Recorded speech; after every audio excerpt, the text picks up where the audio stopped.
José Luis, Mendoza y Cervantes. Gracias, Rosendo, compañero. Gracias a todos nuestros compañeros en cabina. Un abrazo, don Álvaro Orbelo, hijo, con su comentario inicial de la mañana, como siempre, con muchos temas interesantes. Los compañeros han, de alguna manera, delimitado un tema del que no se puede escapar. Y aun cuando igual uno, ¿sabe?, siempre tiene temas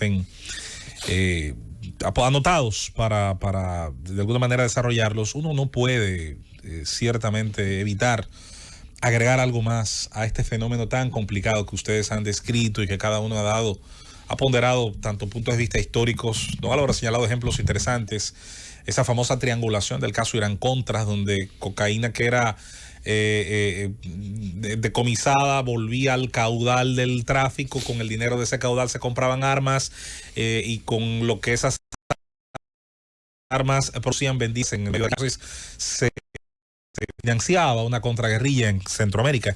Ese caso de Oliver North marcó un antes y después también en la forma en la cual el mundo veía a la potencia estadounidense, mientras por un lado se declaraba la guerra contra las drogas, cómo se manejaba por detrás del telón el tema de la droga como un arma geopolítica. Esa década de los 80 significó también la llegada del narcoterrorismo o la explosión del fenómeno del narcoterrorismo, que por ejemplo tuvo en Colombia con el cartel de Medellín primero y más adelante el cartel de Cali, dos expresiones importantes que también tuvieron una enorme influencia en la política colombiana. No olviden que el tristemente célebre Pablo Escobar Gaviria fue suplente de diputado en el Congreso colombiano.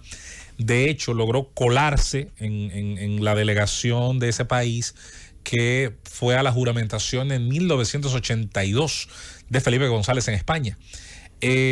Fuera de cabina, incluso los compañeros hablaban algo interesante.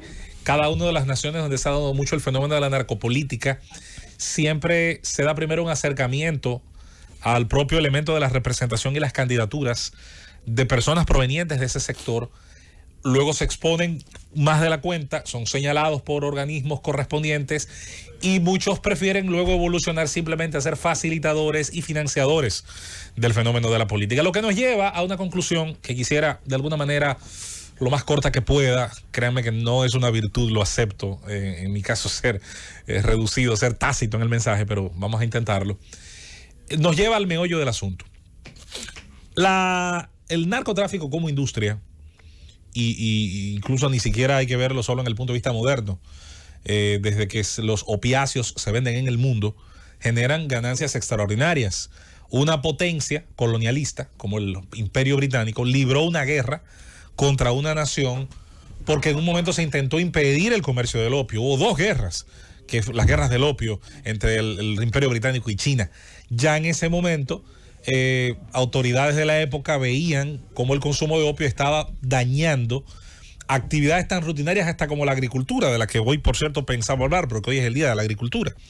En el caso que concierne al desarrollo ya del narcotráfico con el paso del tiempo, el Estado moderno como tal, el Estado que tiene monopolio de la fuerza, de la violencia, el Estado que tiene agencias especializadas, intentó hace 60, 50, 70 años generar un discurso de control de sustancias. Y ese discurso, muy bienvenido para, yo diría, la mayoría de la población, en el entendido de que la persecución, la prevención podía generar un control absoluto. Pero ¿qué ocurre?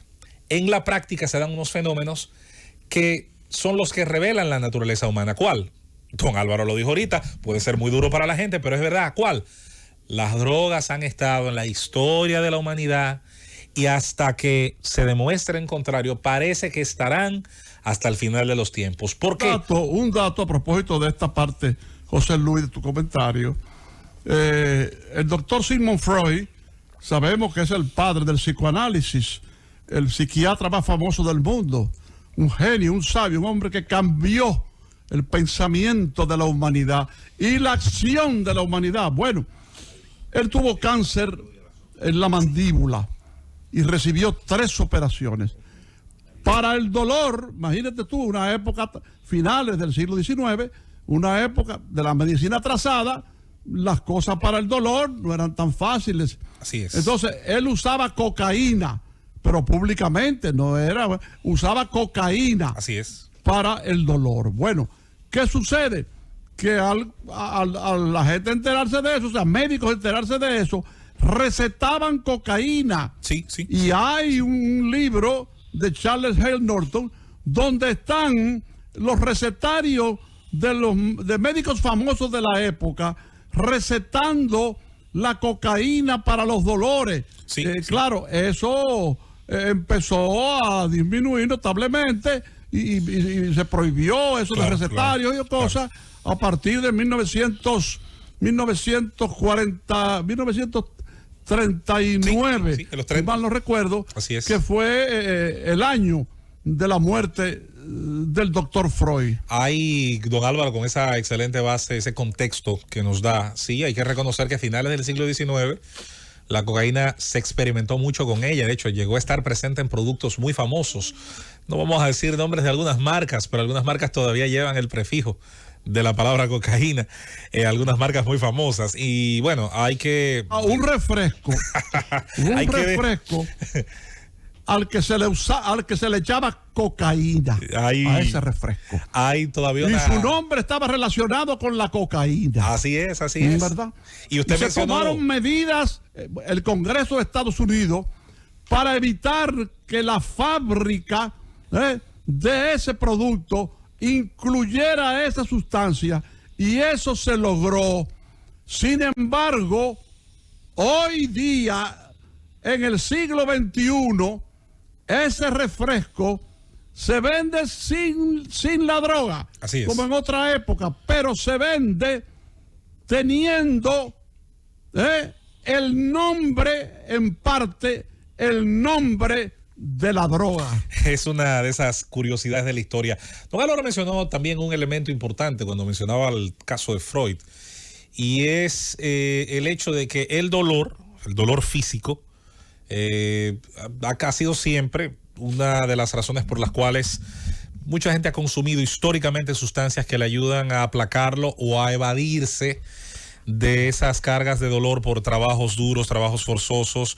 Usted tiene en el África el consumo de la hoja, me parece que es caf, que se llama la planta. Usted tiene el consumo de la propia hoja de coca, que se consume en el altiplano como una forma, mascar la hoja de tabaco es tradicional en muchos de los pueblos andinos, pero igual, insisto, el consumo de alcohol y de otras sustancias han ayudado toda la vida, o han propiciado toda la vida, la evasión. Ese es un fenómeno que habrá que discutirlo otro día, que es un fenómeno cultural, que es un fenómeno al cual muchas veces las clases conservadoras se niegan a admitirlo, pero que ha formado parte. Y hace unos días mencionaba Rosendo la terrible experiencia que se da en el caso de los Estados Unidos, igual pasa en Europa, con el consumo de medicamentos que están siendo dirigidos supuestamente desde la receta médica para ayudar a pacientes que necesitan dormir, que tienen problemas con dolores que producen Los ciertas... medicamentos para el dolor. Los analgésicos. Para el manejo del dolor. Y Citaste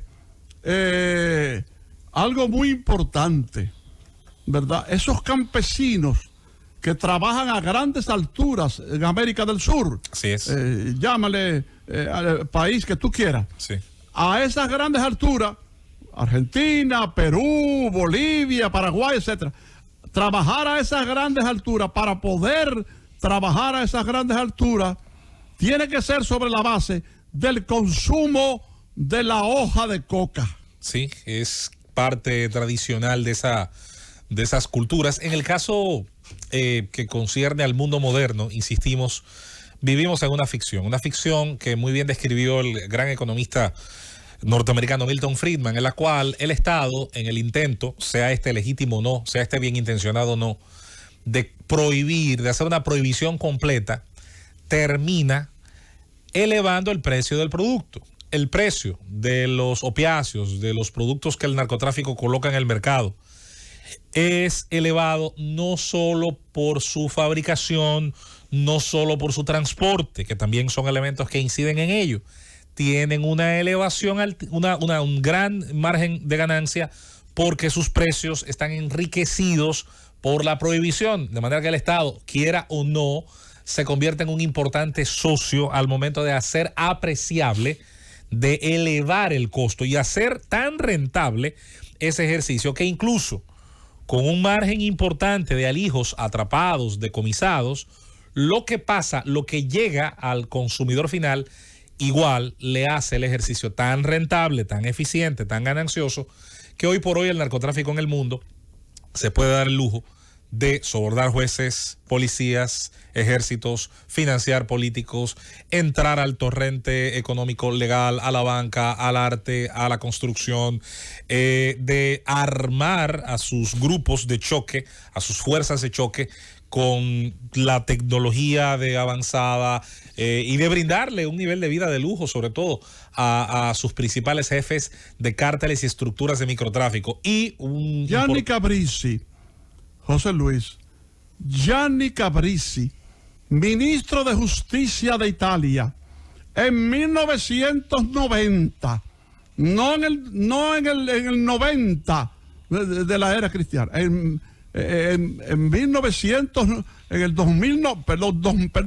2090, llegó a decir: esta situación es ya intolerable, combatirla es inútil. Ha llegado el momento de que el Estado conviva con la mafia.